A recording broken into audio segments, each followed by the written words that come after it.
বড় ব্রেকিং আসছে, বড় খবর আসছে।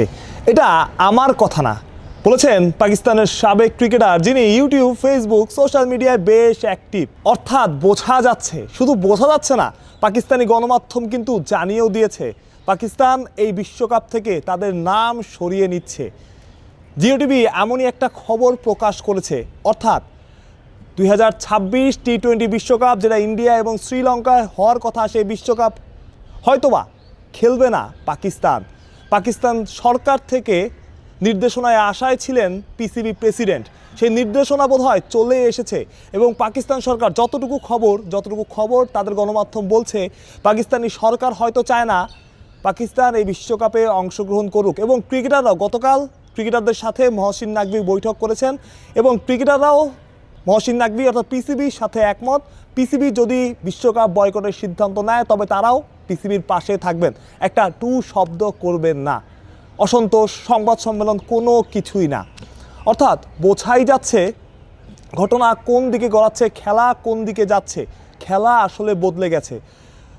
মুস্তাফিজুর রহমানকে যখন আইপিএল থেকে সরিয়ে দেওয়া হলো, তখনও বিসিসিআই বা আইসিসি মনে করে নাই বাংলাদেশ এত বড় সিদ্ধান্ত নিতে পারে বা এত বড় সিদ্ধান্ত নেবে।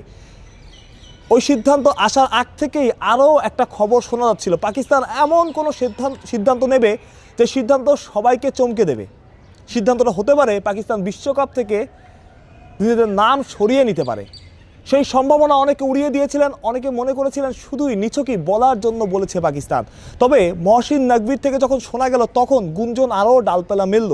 কিন্তু পরবর্তীতে যখন দল ঘোষণা হলো, তখন আবারও সবাই বলাবলি করলো পাকিস্তান কথা দিয়ে কথা রাখলো না। কিন্তু তারপরই জানা গেছে আবার ক্রিকেটারদের পাকিস্তান ক্রিকেট বোর্ড জানিয়ে দিয়েছে দল ঘোষণা হলেও বিশ্বকাপে নাও যেতে পারে তারা, এবং ক্রিকেটাররা তাতে সম্মত হয়েছে।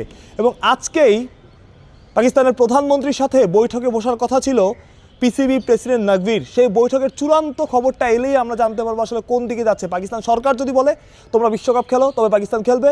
পাকিস্তান সরকার যদি না বলে, তবে তারা খেলবে না। তবে যতটুকু খবর পাকিস্তানের প্রথম সারির গণমাধ্যম জিও টিভি যেটা জানাচ্ছে, পাকিস্তান এই বিশ্বকাপ হয়তোবা খেলছে না, যেটা অনেক সিগনিফিকেন্ট এবং অনেক বড় খবর। এর আগে দুনিয়ায় কোথাও এমন হয়েছে কিনা যে এক দেশের জন্য অন্য দেশ বিশ্বকাপ খেলবে না বা অন্য দেশ নাম উইথড্র করে নেবে, আমার অন্তত জানা নাই।